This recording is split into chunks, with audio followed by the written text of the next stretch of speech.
All righty, it is Wednesday. We are just counting down the days until it's Memorial Day weekend, and a lot of folks looking forward to a 3-day weekend. Warmer temperatures are here, backyard barbecue time. How do you avoid making bad choices when it comes to eating during a holiday weekend? On the line with us right now to help us navigate our way through this holiday weekend is Brenda Sillas. Brenda is a nutrition expert. She is a weight loss strategist and a nutrition wizard, and she's on the line with us right now. Brenda, good morning.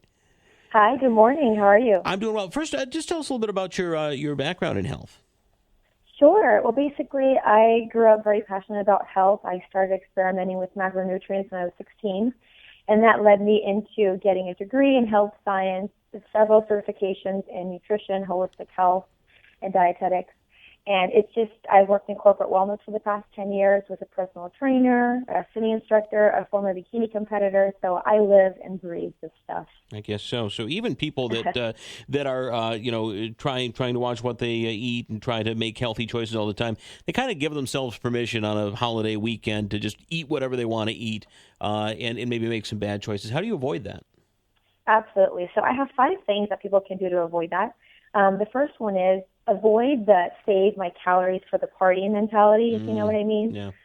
A lot of times people will wake up and say, oh, I'm going to this amazing barbecue. I'm not going to eat anything the whole day because I just want to eat at the party. That's the number one thing you don't want to do. Yeah. The number 2 thing is ditch your quote-unquote fat pants, your shorts, your dresses, or jeans. Again, don't wear those stretchy pants because you want room at the party for stuff to overeat. It's just going to sabotage your efforts.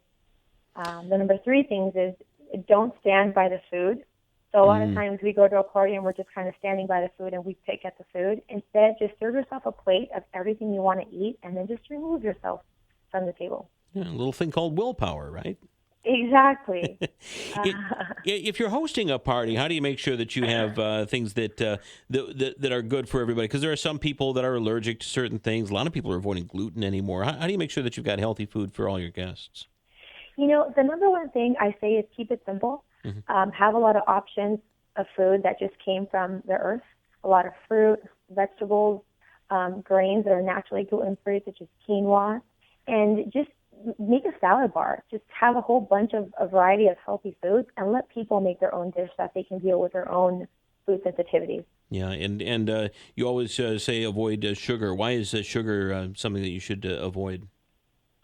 Well, I'm pretty sure a lot of people can attest to when they do eat processed refined sugar, the next day it just makes you feel awful. And the reason why is because sugar has just such a negative effect on our body. It's actually been proven to be as addictive as cocaine, believe it or not. And so it's just the way it reacts with the body and the mind. It just makes you craving more and more and more. And so there's a difference between, refined and processed and natural.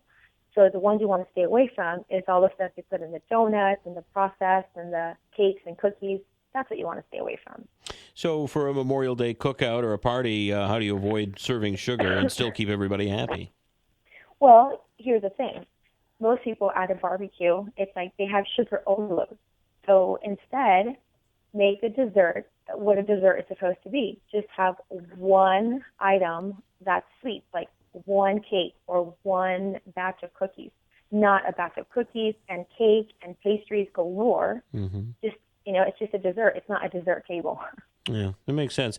What other food safety advice do you have for those of us maybe preparing to have a party?